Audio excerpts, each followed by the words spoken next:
We turn now to what may be the largest leak of secret documents in history. How much of that shitty deal did you sell to your clients? Wells Fargo accused of committing fraud against its own customers. The department is launching a criminal investigation into Volkswagen's cheating on U.S. emissions tests. Why are you not giving the names to the revenue agency?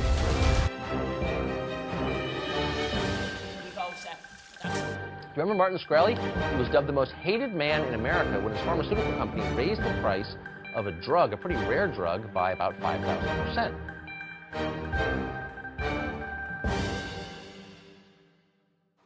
As you can see, corporate scandals and unethical behaviors in workplace are becoming more common.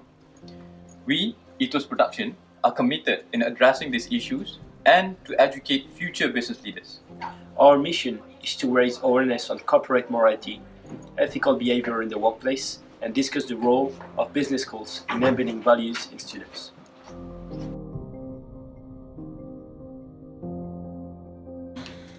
I think ethics is about navigating dilemmas, uncertainty, where there are potentially more or less good responses to a particular situation, has impacts on different people in different ways. What was very interesting in the case of Lehman Brothers wasn't that ethics and culture were not strong, they were actually extremely strong. It was the fact that at a time where peer pressure and also the fact that it was actually easy to make money, greed at Lehman and in other banks took over.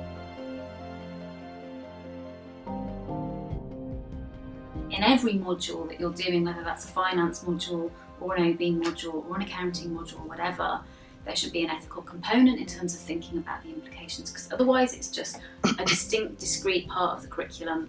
It's not something that goes through everything that we do. I think we need to role model it as staff ourselves, so we need to explain, how ethics impacts us.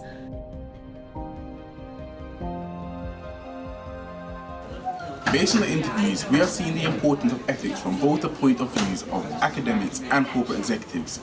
Nevertheless, scandals and irresponsible decisions are still common amongst businesses. Therefore, we chose to do some further analysis on Martin Shkreli to understand the reasoning behind such unethical behavior. The CEO of Turning Pharmaceuticals, Martin Shkreli, raised the price of a common HIV drug by 5,000%. His detailed understanding of the pharmaceutical industry enabled him to do so and earned him the title Bad Boy of Pharma. As a consequence, he was charged under criminal offences and he had to face the Congress to explain his actions. We would like to analyse the different perspectives of all the parties involved by producing an imaginative meeting between them. We are gathered here today to hear Martin Shkreli explain his actions. As a reminder, Martin Shkreli has raised the price of the popular HIV treatment drug Daraprim by 5,000%. Before we begin, I would like to state that I understand you may have reasons to hate my client, but that is not a basis on which to convict him. Martin never violated the law or intended to defraud anyone. Legally speaking, my client isn't guilty. My first question is, what would you say to this single pregnant woman who might have AIDS, no income, and needs diaphragm in order to survive? With advice of my counsel, I would like to invoke the Fifth Amendment, privilege against self-incrimination and respectfully declension. Do you feel that you've done anything wrong? On the advice of my counsel, I would like to invoke the Fifth Amendment and respectfully decline to answer. I see you smiling, but understand you're in a unique position. Right or wrong, you have been viewed as a so-called bad boy of pharma. You have a spotlight and you have a platform. Don't you think you could use this platform to come clean and become one of the most effective patient advocates in the country? You could make history as the bad boy working for greedy company executives, or you could change the system. On the advice of my counsel, I would like to invoke the Fifth Amendment, privilege against self-incrimination, and I respectfully decline to answer your question.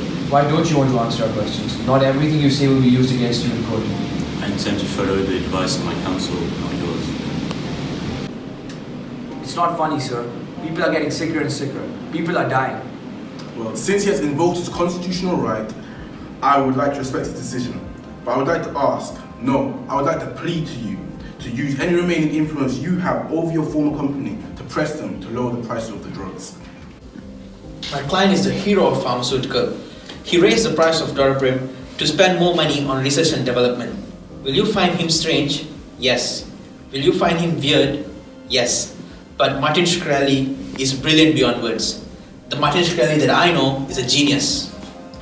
I have no intention of showing remorse for my profit-driven strategy. Irrespective of the product involved, I'm running a business which is not only the primary objective of making profits, but also satisfying shareholders through maximum returns. The profit we make is essential for the reinvestment, which aid the research and development of other drugs. So, although this may seem unfair, I've done nothing wrong. I have no intention of decreasing the prices. Okay, now I would like to hear some civil citizens. So, be aware that the purpose of jury selection is to ensure fairness and impartiality. If you think that you could not be fair and impartial, it is your duty to tell us, alright? With all due respect, Mr. Chairman, Mr. Shkreli here is a greedy man. I'm aware of the defendant and I hate him. The question is, have you heard anything that would affect your ability to judge this case with an open mind? Can you do that? Totally, Mr. Shkreli here is guilty and in no way can we let him slide out of anything. Okay, is that your attitude towards anyone who's been charged of being guilty but is not proven yet? It's my attitude towards his behavior, on how he treats people. Alright, so we're going to excuse you, sir. And Martin, are you intending to invoke your Fifth Amendment privileges to all the remaining questions? Yes, sir. Since Martin has explicitly said that he is unwilling to answer any of the further questions, I think we'll end the meeting here. As you can see from this scene, each stakeholder has his own judgment for his actions. Martin Shkreli is profit-driven and not concerned with ethics. Congressmen there are trained to be neutral, as they are bound by legal duties. The jury here is a civil society representative. He just cannot be neutral, as he is directly affected by Martin Shkreli's actions. Therefore, acting responsibly as a leader is about taking into account different perspectives of a situation, considering the cost and benefits, and then executing the most rational decision that solves the problem. It is CEO's responsibility to remember that just because something is legal doesn't mean it's the right thing to do. The key message that can be taken away from the former Lehman Brothers executive is that in times of crisis, even firms with strong ethical roots tend to violate their beliefs. Nonetheless, every action is justified through individual reasoning. This can be clearly seen in Martin's case. Of course, CEOs have a responsibility to keep their business profitable. There is no denying that they are likely to face difficult decisions that might negatively impact stakeholders. However, it is CEO's responsibility to remember that just because something is legal doesn't mean it's the right thing to do. For instance, Martin's justification for the 5,000% increase in price is that it's a great business decision that benefits his shareholders and also diverts more funds to the research and development of other drugs. His view is aligned with the individualism theory, whereby anything within the constraints of the law that maximizes profits is considered ethical. On the other hand, the Congress thinks Shkreli did not act rationally, as he put other people's well-being in harm's way for excessive profit. However, they also respect Martin's right to explain himself. The Congress is therefore in agreement with the Kantianism whereby they believe one should act rationally, help people to act rationally, respect people, and be motivated by goodwill. Finally, the jury representing the current users of drugs and their immediate friends and family were concerned that the public were affected more than the benefit from the research and development of new drugs. Their interests are aligned with utilitarianism, which believes that any action that hurts more people than it helps is considered unethical. Hence, the important lesson learned is that 1. External pressure affects ethical perspectives, and secondly, different ethical perspectives lead to different understandings.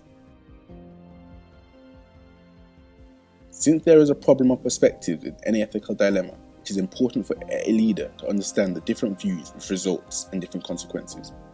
Ethics are fundamental to cope with many of the challenges that will face future business leaders, which will create numerous leadership dilemmas. Therefore, we believe business schools are a force for positive change due to the unique position they hold in shaping future leaders.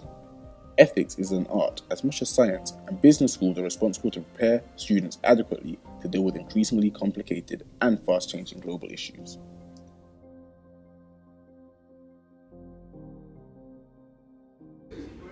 We hope we managed to raise awareness from this short sense-making film and enabled you, future business leaders, to create a more ethical corporate world.